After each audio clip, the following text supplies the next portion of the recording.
right, everyone. Chill. Chill. You either die a hero or live long enough to see yourself become the villain. I'm going to become every other YouTuber in the world, and I'm going to read an article off cbr.com, link in the description. And while I'm saying these things, thumbs up and don't forget to subscribe. Don't forget to share. Click the notification bell to get updates on when I post, even though everyone knows I post Wednesdays for comic book reviews. All right. cbr.com, it is the Children of the Atom. Marvel introduces a new team of X-Men sidekicks. Great. I've been advocating for young heroes from the mutant world. What's going on in Krakoa? How is it affecting the lesser popular... I wore this t-shirt for a reason. You can see that. Is all the new X-Men who were in one page in the New Mutants. It was like 6 of them just chilling, talking as the old Hellions team. By the way, that new Hellions book has nothing to do with them. Or little to do with them, at least. Let's read. After teasing Children of the Atom, new X-Men team, and young New Mutants, Marvel has revealed the creative team and roster for the new series. Awesome. Writer, Vida Ayala. I haven't read much from her. Illustrated by Bernard Chang. Artist doesn't matter. It'll surprise me if he has good art, or if he doesn't have good art. I rarely complain about bad art. Introduces a team comprised of X-Men sidekicks. Okay. So far, no mention of the House of X, of Krakoa. Let's keep reading. The initial seed of the idea actually came from editor Chris Robinson. What if the X-Men had sidekicks? Ayala explained in a statement. That's disappointing. You mean this isn't part of Jonathan Hickman's grand plan of main X-Men continuity being furthered? This isn't anything to do with the House of X? Keep reading. My take on it became, what would actual kids from our current time be like if they were X-Men sidekicks? What would Gen Z X-Men be like? I'm sure she's American. She said Gen Z. I mean, I respect the take, but this isn't 2018 anymore. The dawn of X has started. I want to see X-Men who are younger, new X-Men, specifically new creations, mutant power just igniting inside of people. They join Krakoa and they're like, wow, these guys all around us sacrifice so we don't have to. That's what I want to see. But her take on it is, what would actual kids from our current timeline be like? That's a given. You're drawing kids, creating kids, make them like our time. You don't even got to explain that. Nothing she said in there was horrible. It's just that I'm not hearing what I want to hear yet. The next paragraph, the last paragraph, after an image is, I have never known a world without mutants and the X-Men, and to be able to create characters that would become part of the canon is wild. Good answer, good answer, good answer. It's part of continuities. It's canon, I'll pick it up. I love them very much. Bernard, Chris, and I have worked so hard on them, and I was practically itching to let them out in this world so others could love them too, Ayala said. What makes the new cast special to me, okay, here we go.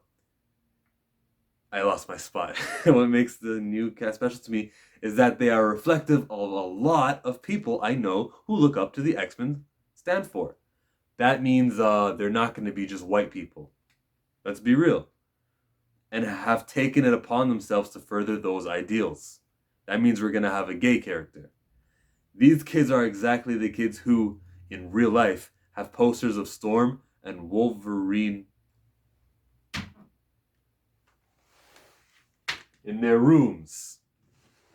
It's for me? I literally just adjusted the camera this angle to show you. Alright, that's me. So then she goes and says, who grew up seeing them as heroes and want to live up to that. So Canadians and Africans are going to be really proud of this comic book series. Then I looked at the image, which I will post on the screen right now. Children of the Atom. Heavily focused as Cyclops Jr. This is where they fail. Then we get a man below Cyclops. You can see a red aura around him. He's got that Nightcrawler tail. It's not Nightcrawler because Nightcrawler's bamfs are not orangey glowy. And he's bamfing. He's teleporting. To the right side we got Gambit. I don't know who the copy is on the top left. Maybe that one's original. And bottom left looks original. Maybe it's a telekinetic but I can see the ground moving. Maybe he's an earth guy.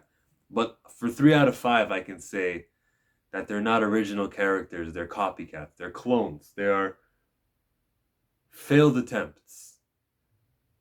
We just went through All New, All Different, where you would just reskin these guys over here. And I hope the camera's still focused. I can't tell because I don't have the face camera on. She-Hulk is a reskin, but Captain Marvel's pretty original. Iron Man's pretty original. Blade is pretty original. Thor is original. Well, Greece, Norse mythology. The Black Panther, Stan Lee, Jack Kirby. This dude over here, Captain America's pretty original. We got Arrow, who's on this side, whom you might not be able to see. Arrow is a character who just spawned on the scene. What's her powers? Wind. She can use it to hear stuff. If she puts her hands on infrastructure like a building, she can say, well, this part of the building is weak, it's about to collapse there first. She can wind, and they just take that wind aspect of it, like a hero like Storm who's got wind, but she gets unique and crazy creative with it. That's creating. The man who made this character, all respect to the guy who made Arrow. That's what I'm talking about. The people who made all these X-Men, Kirby and Lee, to start it off, that's creating. To make a new Gambit, to make a new Nightcrawler, maybe a telekinetic. Oh, he's fat too. Look, the Gambit one has thighs on her, so that's like thick. And then the one on the bottom left with the green aura psychic thing, he's large, like he's fat. So that's what we mean by like the world around us.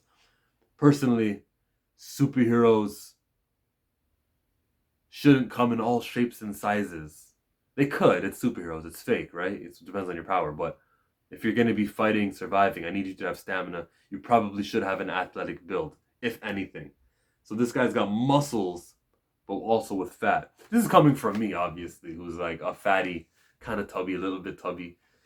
But I look at these guys and I don't think we should have people who are fat represent us in superhero world.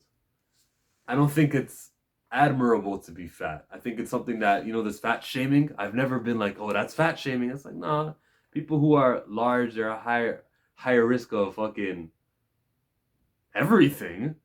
So like the whole thing with the large superheroes is something I'm noticing now, whatever. The Cyclops uniform, we got this, I think it's a girl actually. I can see lipstick and it looks like there's a little bit of a chest. That's the gay one with the hair.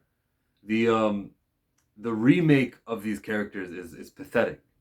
It's annoying. I'm let down. I'll read issue number 1.